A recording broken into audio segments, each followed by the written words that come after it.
Okay, good morning. Let's try again. Good morning. All right. No, you're supposed to go to sleep after I talk for a while, not at the start, guys. Come on. Lots going on today. Very exciting. I am super excited about how done up everyone is, right? Everyone looking so spiffy. And then the caveman comes up to speak, like nothing new here. Ben, you're like channeling Morpheus today. You guys seen The Matrix? Is he not? Is he not a little Morpheus? Like, I want him to come up and say, stop trying to hit me and hit me. Yeah? Later, you'll do that for me? Okay, cool. Good. So, awesome day today. We celebrate this big kind of exclamation mark on Jesus' life. And it's a crazy thing. If you look at throughout the course of history, everything up to the resurrection about Jesus, we can be a little bit honest, it wasn't completely unique, right? Gurus, rabbis, leaders, eccentric dudes with very awesome, pure beliefs and fanciful things about the future, a dime a dozen throughout the course of history. Many before Jesus, concurrent with Jesus and after Jesus, have had their groups. Even in modern day, we see these kinds of cult leaders, right? They will get their group of people together. And what usually happens is that movement gains fire for a time and gains followers for a time. And eventually that dude either, peters out, or we find he was up to some no good. But sooner or later that movement kind of peters out and dies out. Nothing lasting. And one big differentiator, I would say, is I don't know of any of those other guys who have been resurrected. So certainly this idea of the resurrection is a big differentiator in Jesus. Yeah? Now, what all does the resurrection mean? We have Jesus' life, and we have his death, and we have his resurrection, right? We can say those are three aspects of Jesus' life, all very purposeful, right? Jesus lived, and when he lived, he gathered a group of followers, and he called them to do what? When Jesus called his followers, he said, if you want to follow me, you need to deny yourself, pick up your cross, and follow me, right? And the disciples must have thought, oh, that's cool symbolism, like, theoretically, we need to be really into this thing because it's going to be hardcore, right? But I don't know if they thought that it was literal, right? Right up until Friday and the crucifixion. One of these aha moments for them, like that was real, that invitation. That was serious. That wasn't poetic. And Jesus invited his disciples to live like him. He invited his disciples to die like him, to sacrifice like he sacrificed. And for the most part, they did, for what we know of history. For the most part, they took serious Jesus' invitation. And they lived that kind of life to the extreme. What kind of life? They preached, they taught the truth, they healed, they fed hungry. They accepted the outcasts, the most rejected. They stood up to a system of injustice such that that system killed them. To a T, they followed Jesus' example. Right?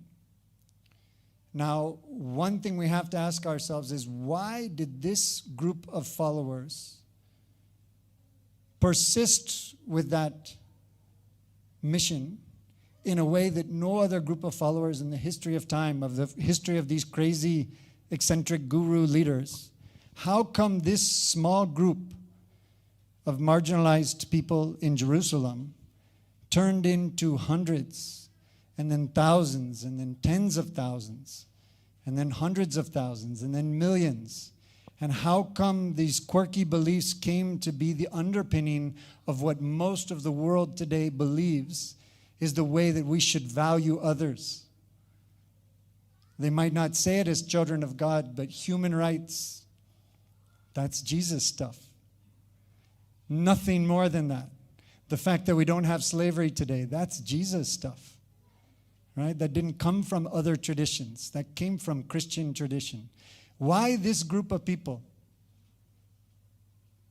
managed to follow through on that in a way that other small groups didn't? Because of the resurrection. I will tell you with great confidence, because of the resurrection.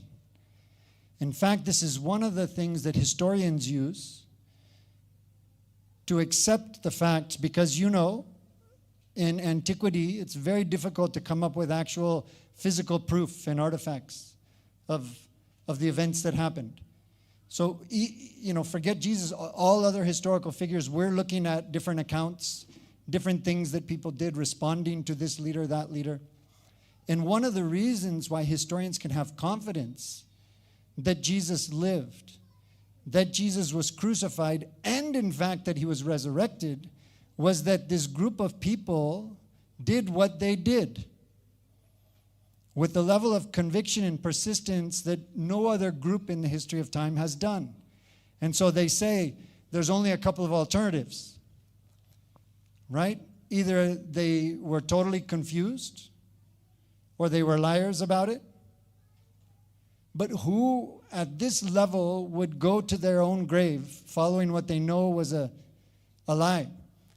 Right? You would have some doubt at some point where you would say, no, I'm not going to do that.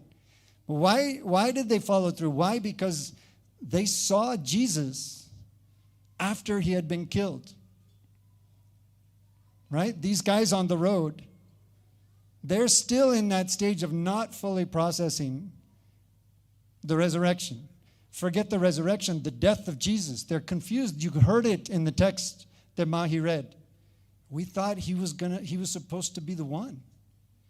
We thought he was going to lead us to glory. And we're confused. And then he was killed in the most humiliating and worst possible way. And now his body's gone. What's going on? They're at the first stage of trying to digest this resurrection, right? And one of the reasons they responded was because that guy on the road was Jesus himself, right?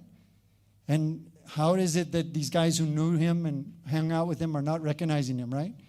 Historians believe this is the first usage of the Mission Impossible disguise technology, right? So you can't blame the disciples. After he was done speaking, he's like, yeah, and they're, oh, no, you didn't. Jesus. And we see this time and again to where the disciples didn't recognize Jesus until they recognized him. Right? Now, in the resurrection, Jesus invited the disciples to participate. What did he call them to do? He called them to live like he lived. He called them to be Jesus in this world. Nothing more, nothing less. He didn't say, be some shadow of what I do. He said, do these things. He set the example and he expected that they would follow that example. Now, I would say in the resurrection, fair enough, Jesus' resurrection shows that he was God, that he was the Messiah. What else happened in the resurrection? Between Jesus' death and Jesus' resurrection, he changes the whole algebra of our existence in terms of our relationship with God. Up until that point, there's this earning, there's this sacrifice, there's this guilt, right? You are a broken individual. You're a sinful individual. You and all of your generations before you. And to be right with God, you have to work for it. And in fact, this is how most religions are. You have to do such and such. You have to be just right. You have to be pure. You have to sacrifice. You have to say this prayer at this time, right? And then you mess up and you need to make up for that mess up.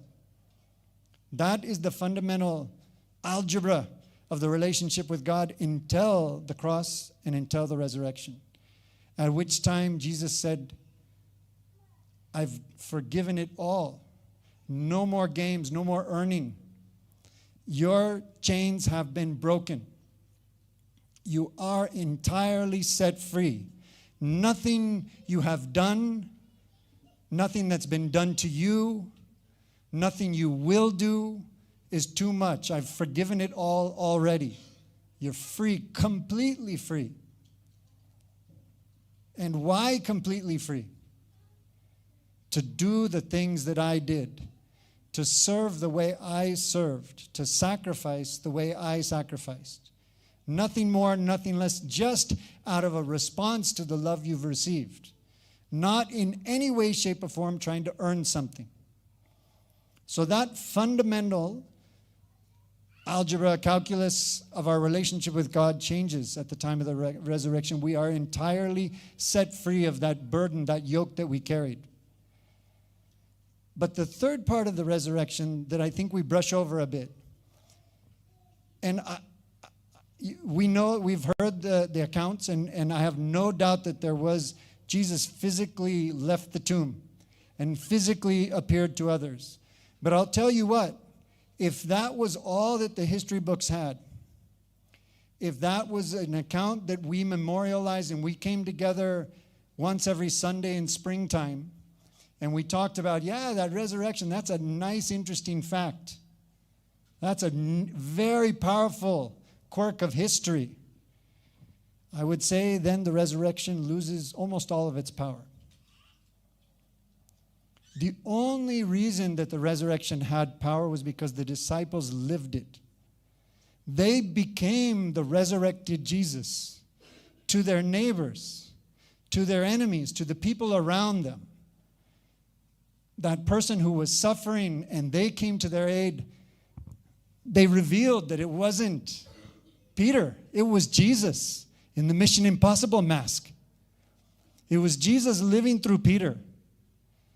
We have no other evidence other than this string of amazing, amazing events that the disciples did consistently, intensely, thoroughly, to no end, to the ultimate price they all paid. They, in fact, were the resurrection of Jesus in their time. And so it has been generation after generation that we carry the freedom of the resurrection, and in fact, we carry the actual ongoing resurrection of Jesus in our lives. Why? Because we also are invited. What did Paul say in Galatians 2:20? I have been crucified with Christ, and I no longer live, but Christ lives in me. The life I now live in the body, I live by faith in the Son of God who loved me and gave himself for me. Do you believe that? Do you believe that you, in fact, were crucified with Christ? That it's no longer Josh who lives, but it's Christ who lives in Josh? That is the resurrection. That's the legacy that we carry. And when Sabina is teaching her students, and she sees that one of her students is very sad and there's something going on at home, and she takes the time to pull him aside and talk with him and feed him and nurture him and give him some sense of hope or acceptance, she also pulls off that disguise she's wearing, and the kid is like, it's Jesus. She's Jesus to that kid, right? When Joel shares his lunch at school with his friends, right? It's the same thing. When Eden is at school with her classmates and she shares her toys, or she accepts that student that was a little bit rejected by the other kids, even she's revealing that, guess what? It's not me, it's Jesus. And in that way, Jesus' resurrection is real and tangible today. He is walking the earth today in us, in everything we do. But we have that choice. And that gets to, I believe we were designed and made for this purpose, in fact. I don't know what you believe. But I'll tell you what it looks like we believe if I just take the average Christian population and the average of the world. I don't know if it looks like we believe too much different than the rest of the world believes. I don't know if we've kind of just eased into a general belief that my purpose is to live a little bit better than my parents lived. It's to get a certain amount of stuff. It's to have a certain kind of job. It's to have a certain kind of status. Nothing too specific. I'm not greedy. But generally, that's what I spend my life doing, is on that hamster wheel. You aren't made for that. That's not why you're so beautifully designed with all your quirks and talents and skills and gifts. You were made to imitate Jesus. Tangibly. In real ways, big and tiny. Your purpose in life is to be Jesus. Is to make that resurrection not a lie, not a myth, not a conceptual, cool intellectual concept. It's to make it real today to your neighbors, to your colleagues, to the people around you. We are called to nothing less. That invitation is 100% there for us.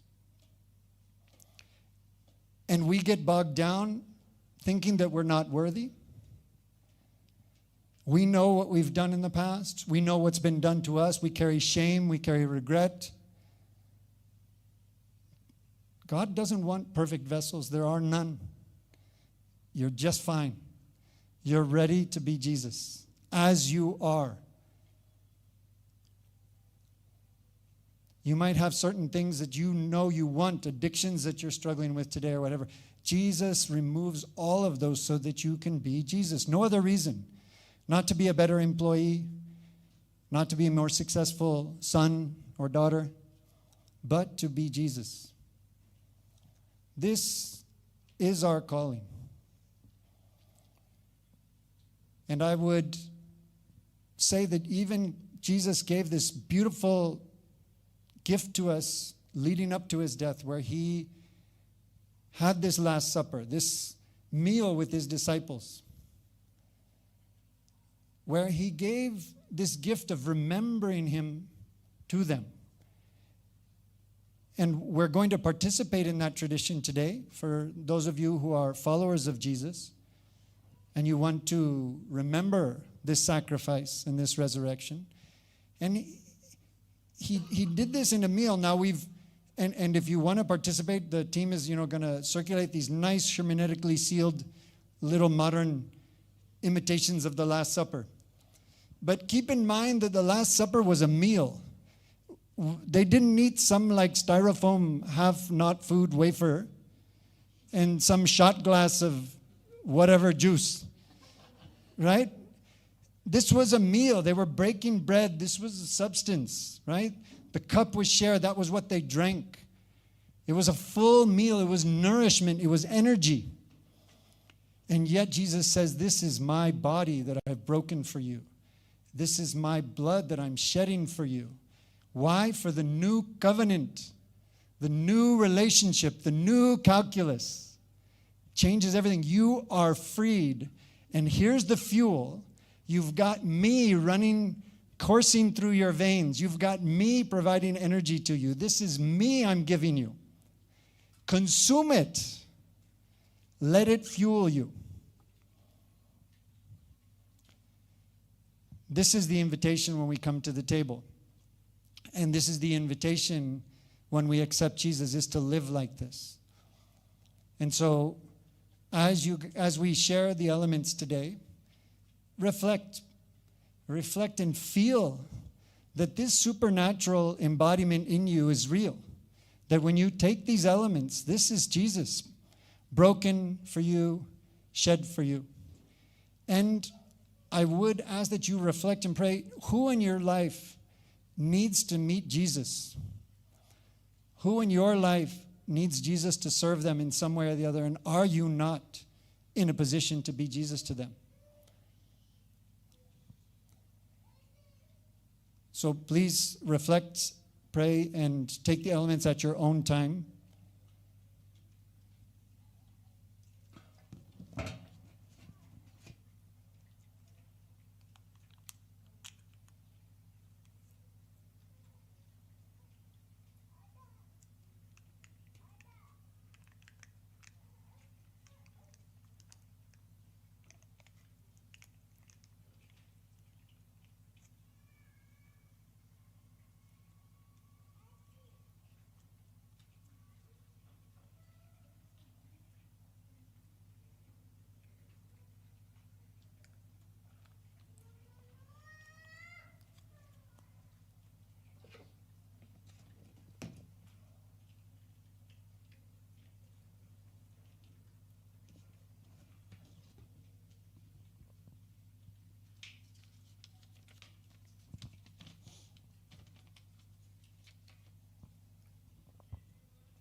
God, we thank you for what you've done for us, the example that you put to show us how to be in the time that we have, how to live, how to serve. God, we thank you for the way that you've freed us up from all burdens of sin, of brokenness, of guilt, of all that we've been through, God, and that you have wired us to be free to serve you and to emulate you in all that we do, God. Father, I pray that you would give us the courage to embrace that, even if it doesn't look safe, even if it's not the standard endorsed path, God. I pray that we would receive and respond to the resurrection today.